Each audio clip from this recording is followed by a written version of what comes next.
तो मैं पिछली वीडियो में हम लोगों ने कुछ प्रॉपर्टीज को देखा था, समझने की कोशिश भी करी थी। तो देखिए शुरुआत की कुछ चीजें आप समझ लो, बाकी ये लेसन बड़ा आसान हो जाएगा, फिर धीरे धीरे चीजों को समझना आसान हो जाएगा कि कॉन्फ़िगरेशन हम कैसे करते हैं और उस कॉन्फ़िगरेशन से किसी भी प्रॉपर्टीज को कैसे कोरिलेट कर रहे हैं, क्योंकि मेन जो इलेक्ट्रॉनिक कॉन्फ़िगरेशन होता है, इलेक्ट्रॉनिक कॉन्फ़िगरेशन से उसकी सारी प्रॉपर्टी को आप एक्सप्लेन कर सकते हो। चाहे जैसा क्वेश्चन हो, चाहे कोई कंपटीशन हो, किसी भी तरह का हो, आप हर एक चीज को एक्सप्लेन कर सकते हो। तो electronic configuration is most important point यहाँ पर है। अगर वो नहीं आप कर पाओगे तो कुछ नहीं कर पाओगे फिर। तो स्टार्ट करेंगे फिर हम लोग नेक्स्ट वीडियो में नेक्स्ट प्रॉपर्टी। तो नेक्स्ट प्रॉपर्टी हमारी है आयोनाइजेशन एनर्जी या एंथैल्पी। जैसा देख लीजिएगा, आयोनाइजेशन एनर्जी में लिख रहा हूँ, आयोनाइजेशन एनर्जी। तो यहाँ पे देखिए ये सब कुछ लिखा ही हुआ है। तो आयोनाइजेशन एनर्जी में what is the means of ionisation energy? एक एटम है, उसमें एक इलेक्ट्रॉन यहाँ पर घूम रहा है, ये इलेक्ट्रॉन को निकालना है आपको, तो आप इसमें थोड़ी एनर्जी सप्लाई कर दोगे। Suppose that delta E supply कर दिया आपने, तो ये इलेक्ट्रॉन निकलकर बाहर आ गया, इजेक्ट हो गया। यानी कि इजेक्ट अगर हुआ तो रिक्वायर्ड एनर्जी, जो रिक्वायर्ड एनर्जी है हमारी इलेक्ट्रॉन को निकालने की, वो एनर्जी हमारी कहलाती है आयोनाइजेशन एनर्जी। और अच्छी भाषा में, अगर बढ़िया भाषा में, कंपटीशन वाली भाषा में बात करें तो इसी को कहते हैं आयोनाइजेशन एंथैल्पी। तो आयोनाइजेशन एनर्जी की बात अगर करें तो आयोनाइजेशन एनर्जी में आप अगर बात करोगे तो ऊपर से नीचे आने पर मेटालिक कैरेक्टर आपका बढ़ रहा था। अब मेटालिक कैरेक्टर बढ़ रहा है तो इलेक्ट्रॉन तो आसानी से मूव करेगा। अब देखिए जब हम नाइट्रोजन से बिस्मिथ की तरफ में जाते हैं तो इसकी आयोनाइजेशन एनर्जी या फिर आयोनाइजेशन एंथैल्पी, कुछ भी याद रख लो, वो क्या कर जाती है? इंक्रीज कर जाती है। कहां पर? अप टू डाउन जाने पर। उसके पीछे रीजन क्या है वो समझ लो। नाइट्रोजन में देखिए इतना छोटा सा है, फास्फोरस का क्या है? बड़ा हो गया, आर्सेनिक का और भी बड़ा हो गया, एंटीमनी का बहुत बड़ा एटॉमिक साइज है और बिस्मिथ का सबसे बड़ा एटॉमिक साइज है। ठीक, अब ऊपर से ये अप टू डाउन जाने पर, अब देखिए यहाँ एक इलेक्ट्रॉन बैठा है, सपोज है इलेक्ट्रॉन तो होते हैं 5 बैलेंसर में, हम एक इलेक्ट्रॉन की बात कर रहे हैं, यानी कि फर्स्ट आयोनाइजेशन एंथैल्पी की बात कर रहे हैं हम। तो एक इलेक्ट्रॉन देखिए यहाँ पर है, फर्स्ट आयोनाइजेशन एंथैल्पी का मतलब इलेक्ट्रॉन निकालना, सेकंड का मतलब 2 निकालना, 3 निकालना, ऐसे इसको करते हैं। तो यहाँ पर देखिए, यहाँ पर न्यूक्लियस होगा, यहाँ न्यूक्लियस होगा, यहाँ पर भी न्यूक्लियस होगा, यहाँ न्यूक्लियस होगा, यहाँ न्यूक्लियस होगा, यहाँ पर न्यूक्लियस इलेक्ट्रॉन के बीच का अट्रैक्शन फोर्स, यहाँ इलेक्ट्रॉन न्यूक्लियस का अट्रैक्शन फोर्स, यहाँ पर और यहाँ पर, सब में अलग अलग होगा। सबसे हाई किसमें होगा अट्रैक्शन फोर्स? इसमें। इस वजह से इस इलेक्ट्रॉन को निकालना इतना आसान नहीं है, इसलिए एनर्जी ज्यादा सप्लाई करनी पड़ेगी इसमें। तो आयोनाइजेशन एनर्जी सबसे हाई होगी कहां पर? इस वाले में, यहाँ पर हाई आप डालोगे। लेकिन लास्ट वाले में जाओ, यहाँ पर देखो न्यूक्लियस, यहाँ पर इनका अट्रैक्शन फोर्स बहुत कम है, तो इस वजह से इस इलेक्ट्रॉन को निकालने में बहुत ज्यादा एनर्जी नहीं यूज होगी। तो आयोनाइजेशन एनर्जी हमारी यहाँ पर क्या होगी?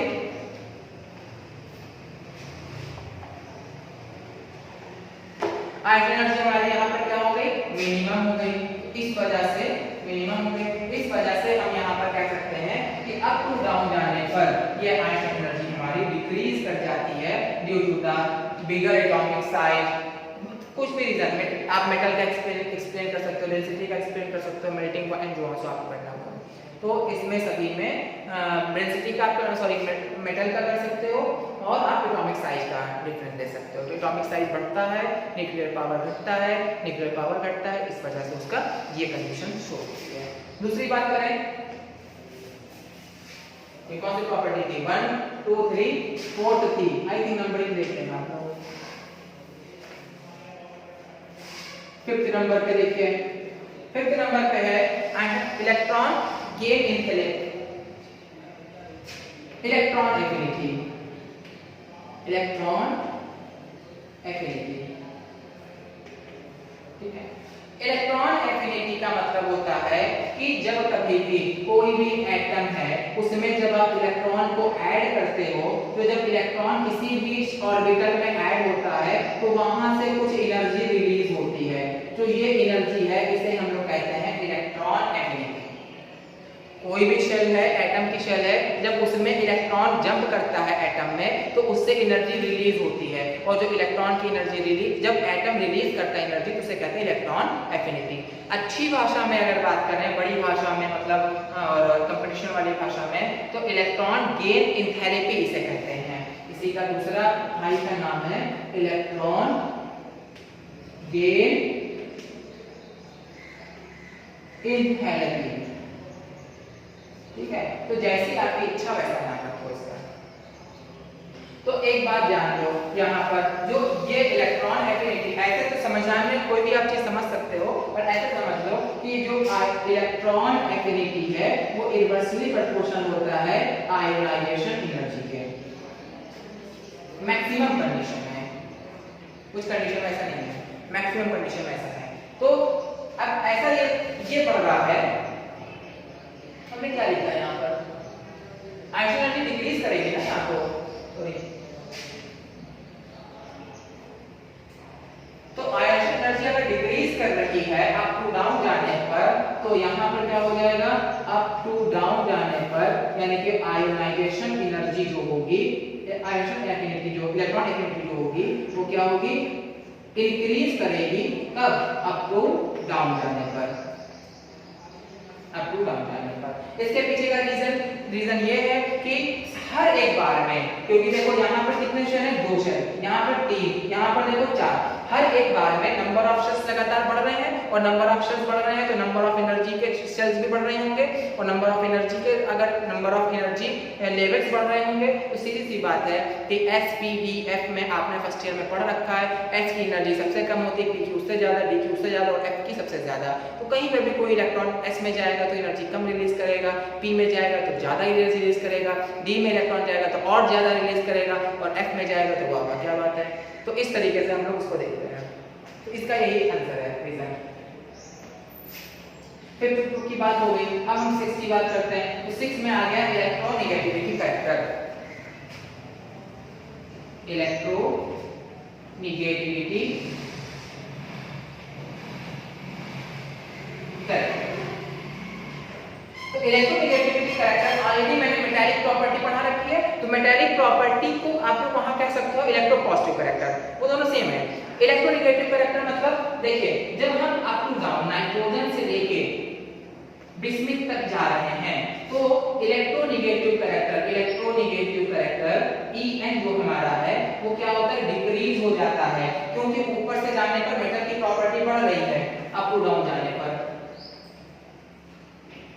अप टू डाउन जाने पर मेटल की प्रॉपर्टी बढ़ रही है, और मेटल की प्रॉपर्टी बढ़ती है तो इस वजह से उसका इलेक्ट्रोनेगेटिविटी कैरेक्टर हमारा घट जाता है। और इलेक्ट्रोनेगेटिविटी कैरेक्टर अगर घट रहा है इसका मतलब यह है कि उसके अंदर मेटल प्रॉपर्टी यानी कि इलेक्ट्रॉन को लूज करने की प्रॉपर्टी इंक्रीज कर रही है। तो ये तो हो गई हमारी फिजिकल प्रॉपर्टी की बात। क्या क्या पढ़ा हमने, electronic configuration is the first important point. उस अगर वो नहीं तो कुछ नहीं। इलेक्ट्रॉन सबसे पहले हमारा हो गया इलेक्ट्रॉनिक कॉन्फ़िगरेशन। इलेक्ट्रॉनिक कॉन्फ़िगरेशन के बाद हम लोगों ने क्या पढ़ा था, हम लोगों ने पढ़ा था साइज। साइज के बाद में हम लोगों ने पढ़ा था मेटालिक कैरेक्टर। मेटालिक कैरेक्टर के बाद में आयनिक साइज। आयनिक साइज के बाद में हम लोगों ने इस वाली वीडियो में क्या पढ़ा, एनर्जी, इलेक्ट्रॉन एफिनिटी और electronegativity character and so on. तो ये सारी चीजें हो गई। अब हम लोग पढ़ते हैं इसकी केमिकल प्रॉपर्टीज। बस हमारा इतना ही काम था। तो इलेक्ट्रॉनिक कॉन्फ़िगरेशन से आप इतनी सारी चीजें एक्सप्लेन कर सकते हो।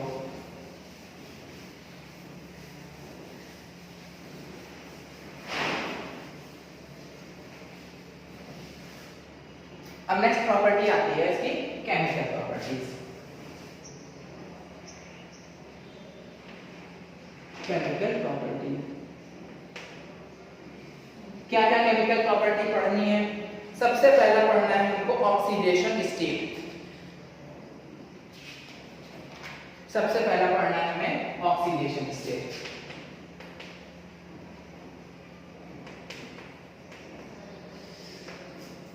तो देखिए ऑक्सीडेशन स्टेट में वैसे तो इसमें जो मेटल प्रॉपर्टी होती है वो ऑक्सीडेशन स्टेट में देखा गया है वो है नाइट्रोजन की अगर मैं बात करूं तो -3 से लेके +3 और +5 तक देखा गया है। नाइट्रोजन केवल मैं अभी एग्जांपल दिखा दे रहा हूं आपको। नाइट्रोजन का केवल -3, इसके अलावा +2 सॉरी -2 -3 और -4 भी देखा गया है।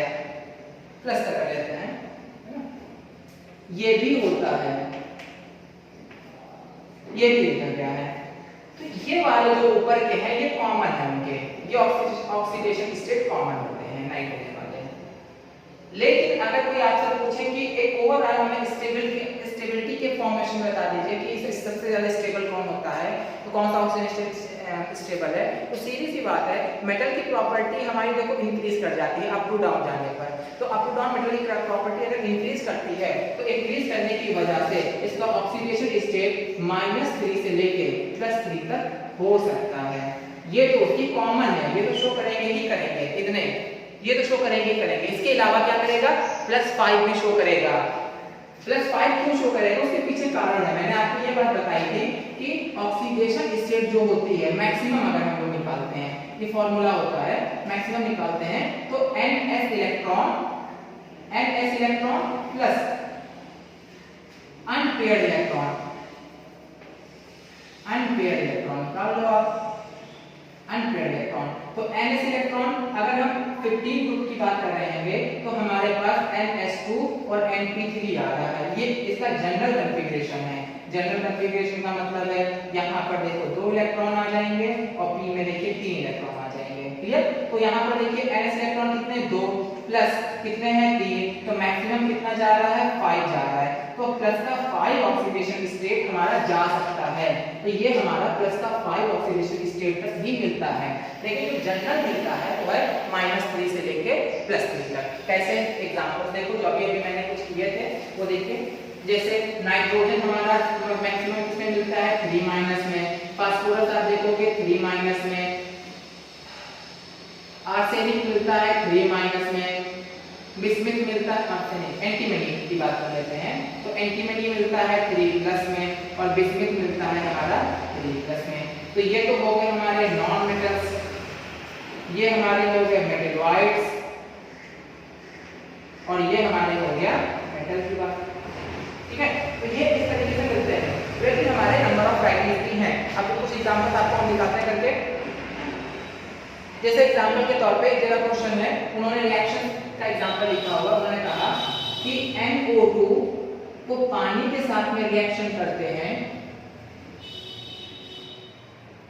तो यहाँ पर नाइट्रिक एसिड और NO बनता है, HNO3 बन जाता है और NO बन जाता है, ये बन जाता है। तो यहाँ पर देखिए NO2 प्लस H2O को मॉलिक्यूल के साथ में अगर हम कंबाइन कर रहे हैं तो हमारा क्या क्या चीजें बन रही है देखिए। अब देखिए यहाँ पर नाइट्रोजन की बात मैं कर रहा हूँ, नाइट्रोजन की। तो नाइट्रोजन का ऑक्सीडेशन स्टेट अगर आप देखो तो देखिए नाइट्रोजन का यहाँ पर कितना है, X प्लस ऑक्सीजन में कितना होता है, -2 × 2, तो 2 × 2 = 4, तो X - 4। ठीक है, तो X कितना हो जाएगा, +4। तो यहाँ पर कितना ऑक्सीडेशन स्टेट है, +4 ऑक्सीडेशन स्टेट यहाँ पर है। +4 ऑक्सीडेशन स्टेट है यहाँ पर। यहाँ पर जरा देखिए हाइड्रोजन का होता है +1 प्लस नाइट्रोजन का X मान लो, ऑक्सीजन में कितना होता है -2 और कितने ऑक्सीजन लगे हैं, 3 लगे हैं। तो 3 × 2 = 6 और 6 ऐसे करिए +1 +X -6। अब X = -6 - 1 तो X = +5 आ जाएगा। तो यहाँ पर ऑक्सीडेशन स्टेट कैसी है, देखो +5, यानी कि +4 भी मिल रहा है +5 भी देखिए मिला। अब ये भी एक बार देख लेते हैं ये कितना है, तो पता ये चलेगा ये +2 है। तो ऑक्सीडेशन स्टेट नाइट्रोजन की जब इतनी नंबर ऑफ क्राइटेरिया तो सबकी क्राइटेरिया है, तो मैक्सिमम क्राइटेरिया यहाँ पर मिलती है हमें ऑक्सीडेशन स्टेट की। इसके अलावा कुछ और भी एग्जांपल्स हैं, और एग्जांपल्स हमने इन्होंने किए हैं फास्फोरिक एसिड का H3PO3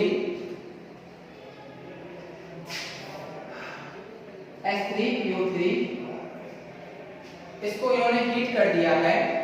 हीट करने पर मिल रहा है PH3 फॉस्फी प्लस का H3PO, I think phosphoric acid है PO। तो देखिए यहाँ पर फास्फोरस का ऑक्सीडेशन स्टेट यहाँ पर ऑक्सीजन यहाँ पर निकाल लो तो यहाँ पर प्लस का 1 हाइड्रोजन का होता है प्लस का 1, कितना हाइड्रोजन लगे 3, फास्फोरस का मानो x, ऑक्सीजन का कितना होता है माइनस का 2, कितना ऑक्सीजन लगे हैं 3, तो 3 2 जा 6, x यहाँ पर 3, तो x इज इक्वल का प्लस का 3, तो यहाँ पर ये प्लस का 3 है। यहाँ पर देखिए यहाँ पर कितने फॉर्म में है प्लस का 3 के फॉर्म में है, PS3 के फॉर्म में, सॉरी कितना हो जाएगा ये इसका निकाल लो x प्लस का 1 इंटू का 3, तो 3 बन जा 3, तो x इज इक्वल का माइनस का 3, यहाँ पर देखो माइनस के 3 के फॉर्म में है। और फास्फोरिक एसिड जरा Sp2O4 में निकालो, तो यहाँ पर हो गया प्लस का 1 इंटू का 3, प्लस का 1 इंटू का 3 प्लस x प्लस माइनस का 2 इंटू का 4, तो 4 2 जा 8 माइनस का x और यहाँ पर 3, तो x इज इक्वल का 8 माइनस का 3 कर दो, तो x इज इक्वल का कितना हो जाएगा 8 माइनस 3 5, तो यहाँ पर आपका प्लस का 5, यानी कि एक फास्फोरस जो है वो आपको प्लस 3 में भी दिखा, माइनस 3 में भी दिखा, प्लस 5 में भी दिखा। तो नंबर ऑफ वैरायटीज है ऑक्सीडेशन स्टेट की, तो जैसे जैसे वैरायटीज है वैसे वैसे आप उसको करते जाइएगा। नेक्स्ट बात करते हैं, अगर हम नेक्स्ट बात करते हैं तो वो है बॉन्डिंग एंड कैटिनेशन। बॉन्डिंग इसमें कैसी आती है, इन पूरे ग्रुप में बॉन्डिंग कैसी होती है। तो जनरली अगर हम बात करें तो ये सभी के सभी कोवलेंट बॉन्ड बनाते हैं, लेकिन अगर डिसोशिएट होते हैं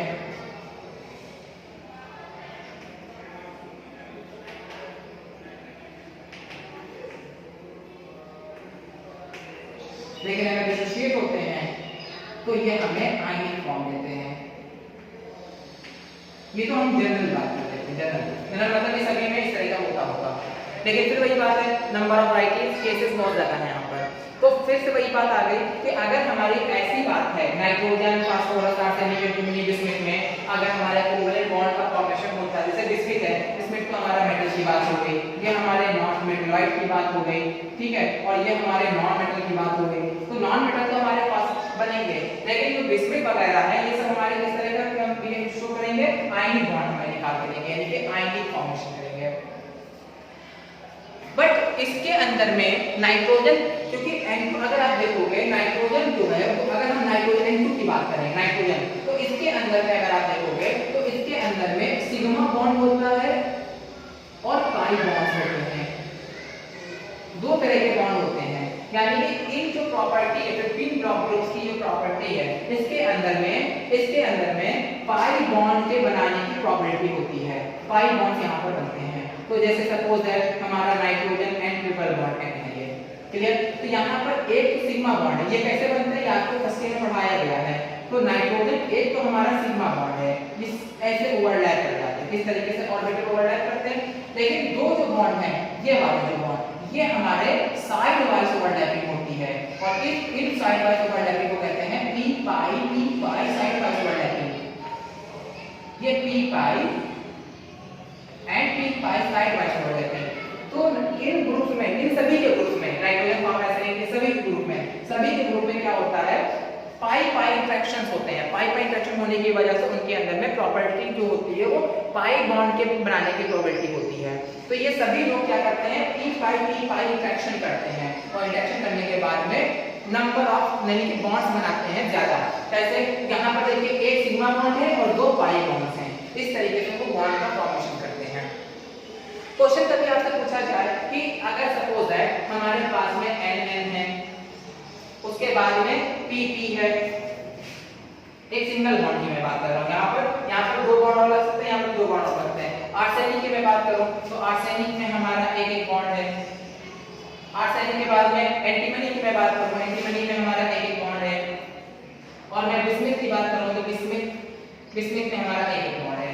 अब मैं आपसे कहूँ कि इसमें सबसे वीकर बॉन्ड कौन सा है, सबसे ज्यादा वीकर बॉन्ड कौन सा है, तो आप कहोगे कि हमारा वीकनेस जो बॉन्ड है वो इस तरीके से दिखाई देगा। ये सबसे ज्यादा वीकर बॉन्ड है, ये उससे ज्यादा मजबूत है, ये उससे ज्यादा मजबूत है, ये उससे ज्यादा मजबूत है, ये इससे ज्यादा मजबूत है। रीजन है उसके पीछे, क्योंकि जो साइड नाइट्रोजन का साइज बहुत छोटा होता है, इसका साइज छोटा होने की वजह से साइड वाइज ओवरलैपिंग बहुत अच्छे से होती है, जबकि जो बड़े साइज हैं वो जो नाइट्रोजन साइज बहुत छोटा होता है, इस वजह से ओवरलैपिंग बहुत आसानी से नहीं हो पाती है, जबकि हमारे जो बड़े ऑर्बिटल्स होते हैं यानी कि जो बड़ा साइज है इसमें ओवरलैपिंग, इसमें नंबर ऑफ इलेक्ट्रॉन ज्यादा इंक्रीज करने लगते हैं, इस वजह से ऐसी कंडीशन देखने को मिलती है। तो इतनी हो गया। अब हम लोग जो प्रॉपर्टीज है केमिकल प्रॉपर्टी वो हम लोग नेक्स्ट वीडियो में कंसीडर करेंगे। Thank you.